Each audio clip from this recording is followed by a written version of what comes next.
El sol de verano se filtraba a través de las copas densas, pero el ambiente bajo los árboles del bosque de Aokigahara era frío y pesado.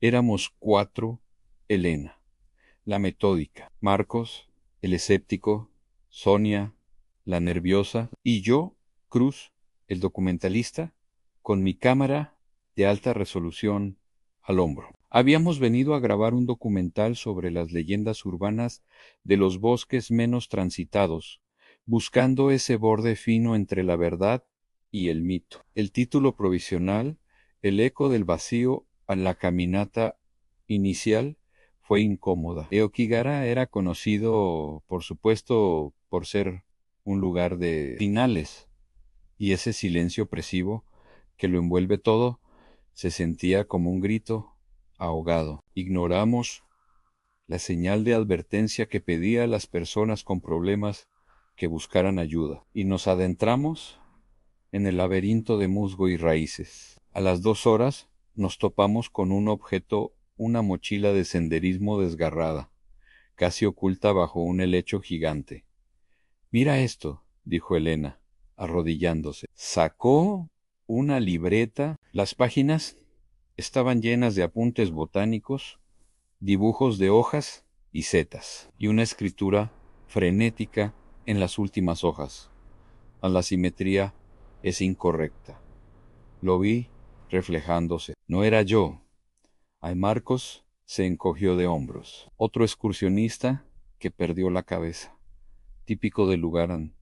Yo grabé el hallazgo. Sonia, sin embargo, se agarró el brazo, con los ojos fijos en la dirección de la que veníamos. «Creo que nos están siguiendo», susurró. «He oído el crujir de las hojas, pero cada vez que miro no hay nada». Decidimos ignorarla. La noche caía rápido en el bosque, y el plan era montar el campamento en una pequeña elevación que Marcos había marcado en su GPS. Montamos las tiendas al pie de un acantilado de roca negra. El silencio se intensificó.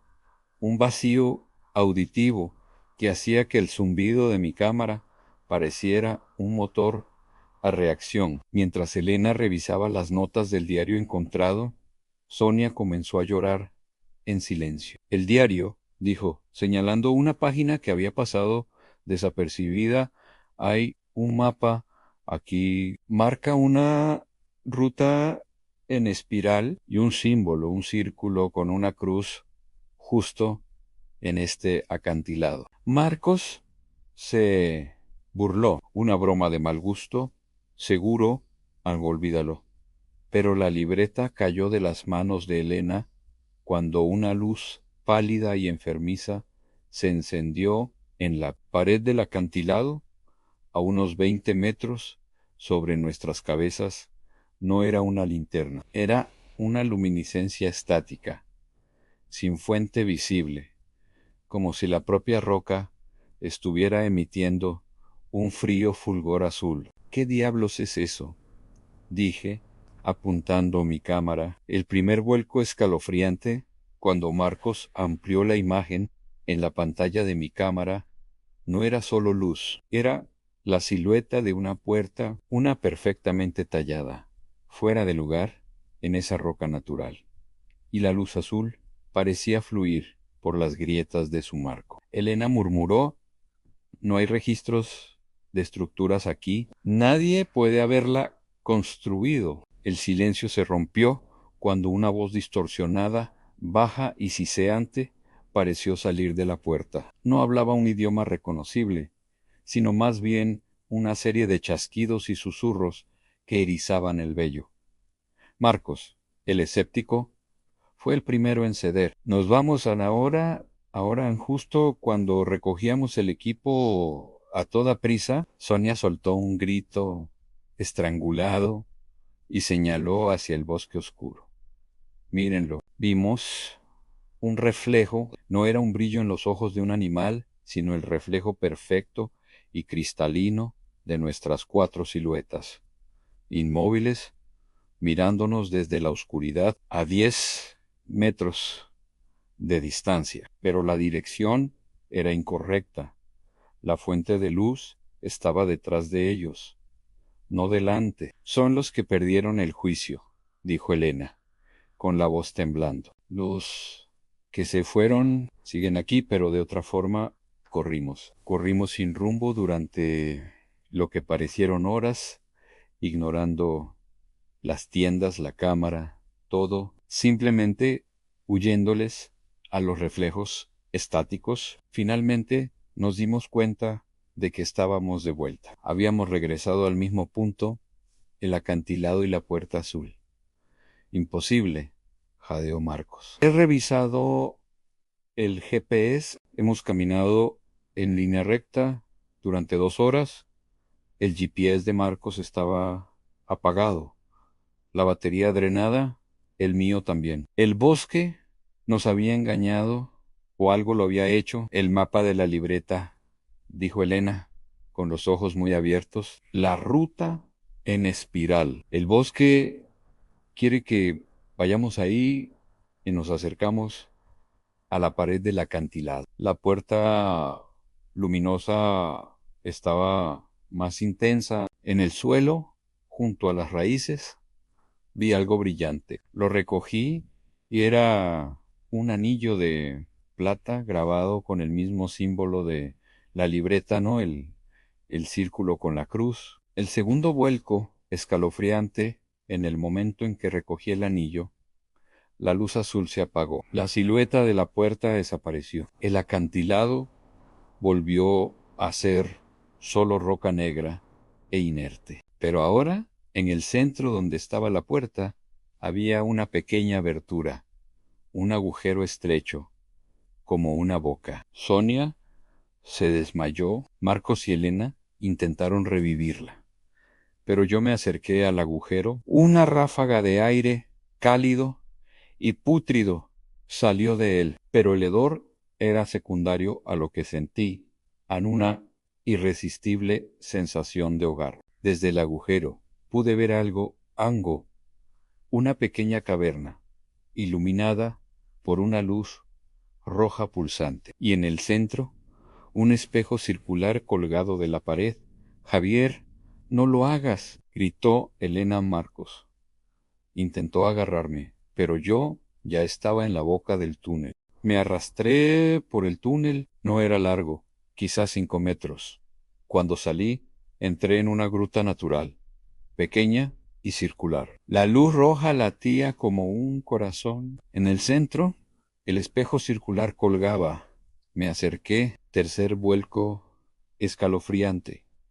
El espejo no reflejaba mi imagen, reflejaba a Marcos y Elena, afuera, arrastrando el cuerpo inerte de Sonia, alejándose del acantilado. Marcos hablaba, su voz, proveniente del espejo, clara, como si estuviera a mi lado. Tenemos que irnos. A Javier se fue. Lo perdimos, como los otros, solo quedamos nosotros. Ahora, Elena sintió, las lágrimas corriendo por su rostro. Vamos, antes de que el bosque nos atrape a todos. Pero lo más horrible no fue su traición o el hecho de que me dejaran. Lo más horrible fue lo que vi en el borde del espejo, lo que reflejaba detrás de Elena y Marcos Aná, mis propias manos, ahora alargadas y negras, mis uñas como garras, agarrando los bordes del espejo. Mi boca estaba abierta en una sonrisa que no era mía. Yo estaba en el reflejo, pero no estaba en la habitación. Y luego, el golpe final, el último vuelco escalofriante, me miré hacia atrás, al túnel por el que había entrado buscando una salida. Ya no estaba el agujero. En su lugar había una pared de roca sólida. Y en esa roca, grabado con una precisión inhumana, estaba el mismo texto que había leído en la libreta del excursionista desaparecido. La simetría es incorrecta. Lo vi reflejándose. No era yo, y junto a la inscripción, un dibujo, un círculo con una cruz, el símbolo del anillo, el de la puerta, y ahora, mi firma, comprendí. El bosque no atrapaba a la gente, los convertía en los que miran, En el reflejo, equivocado, la entidad en el espejo que se había manifestado ante Marcos y Elena como su propia simetría. Había sido yo todo el tiempo, una copia oscura formada por la desesperación. El cuerpo que se arrastró a esta cueva buscando respuestas, ahora era solo el último cascarón abandonado. Extendí mi mano, la mano ya oscura, hacia el espejo. A través de él vi a Marcos y Elena desaparecer por completo entre los árboles. Ya no los perseguiría.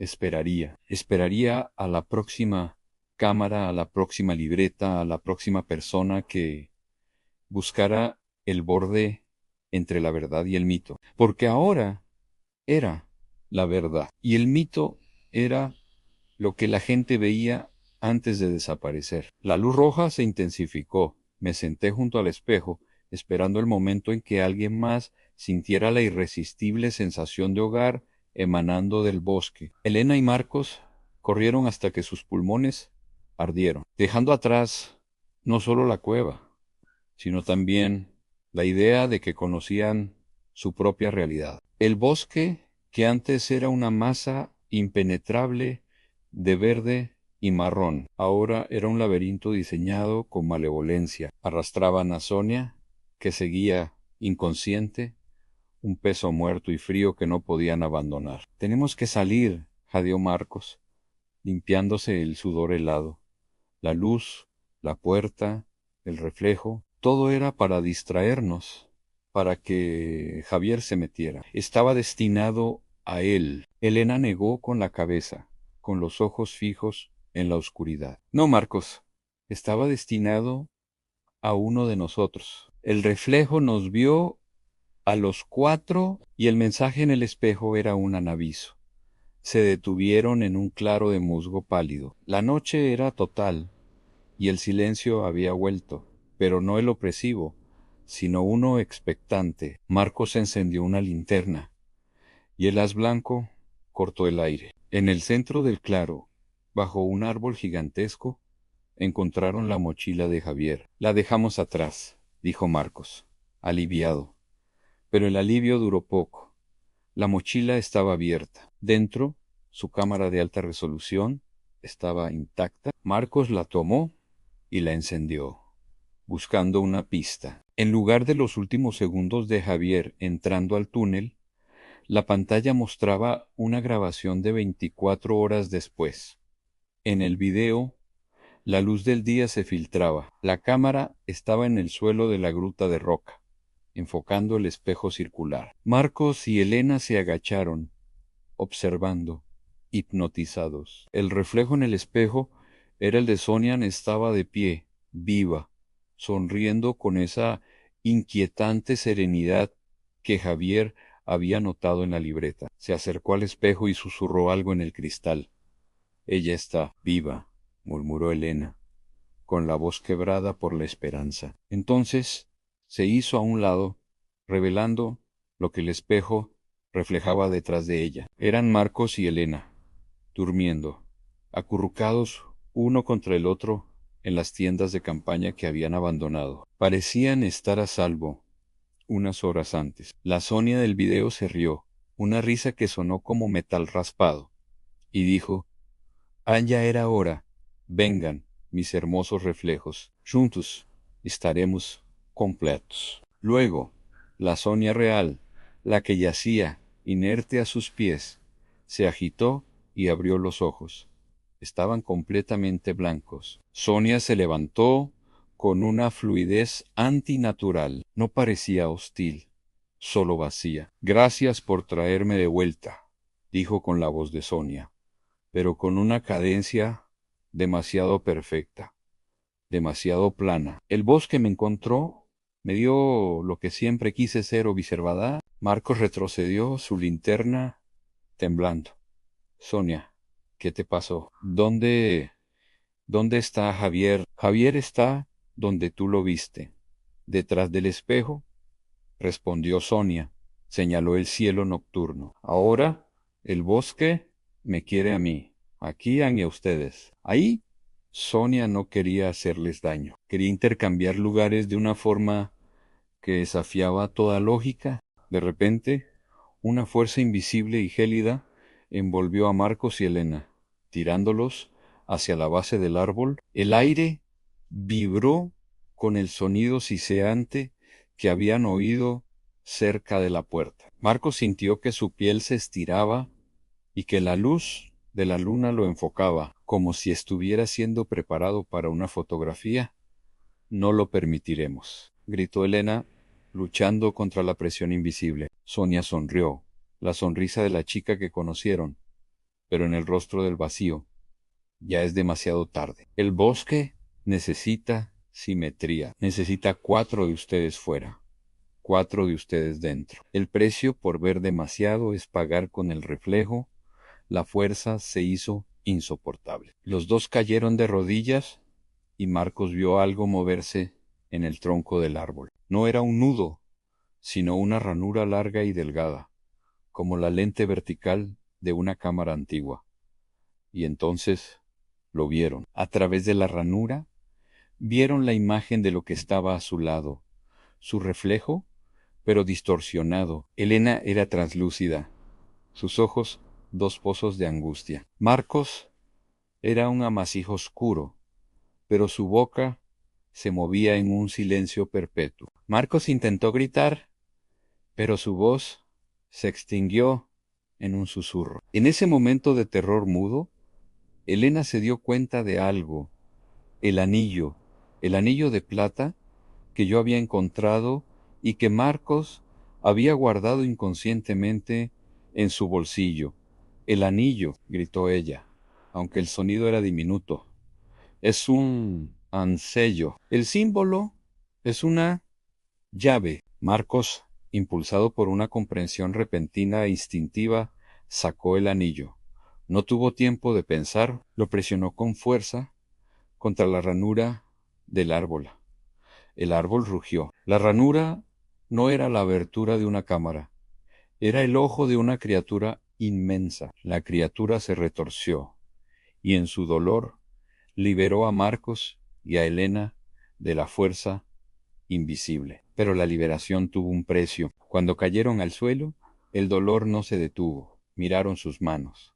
Sus dedos estaban retorcidos, sus uñas rotas. Habían escapado de ser el reflejo eterno, pero no sin una marca. Hemos salido, jadeó Marcos.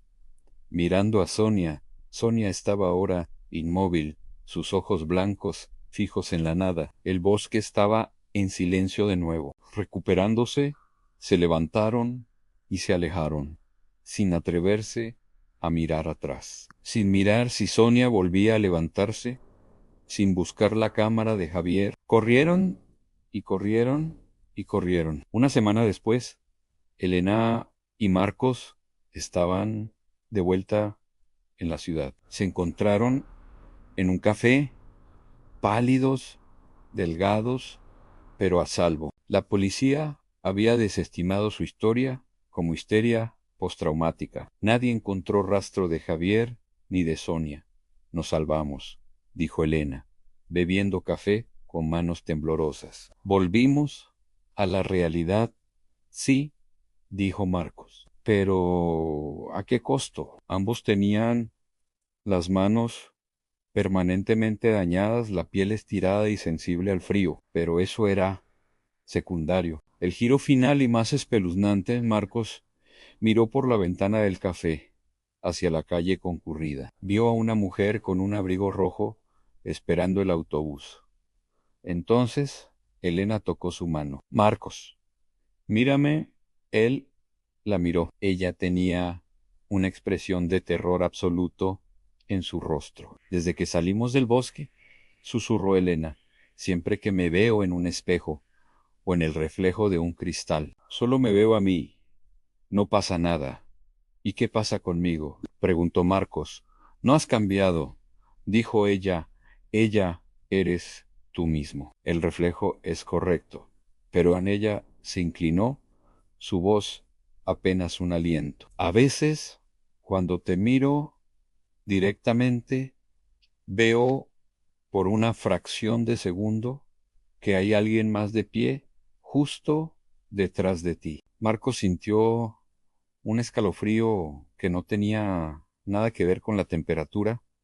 Él lo sabía, él ya lo había notado también. Miró por la ventana una vez más, y esta vez el vidrio le devolvió su imagen, su rostro a su chaqueta, pero en el cristal, justo en el borde de su campo de visión, había algo más. No era una figura completa, sino un detalle.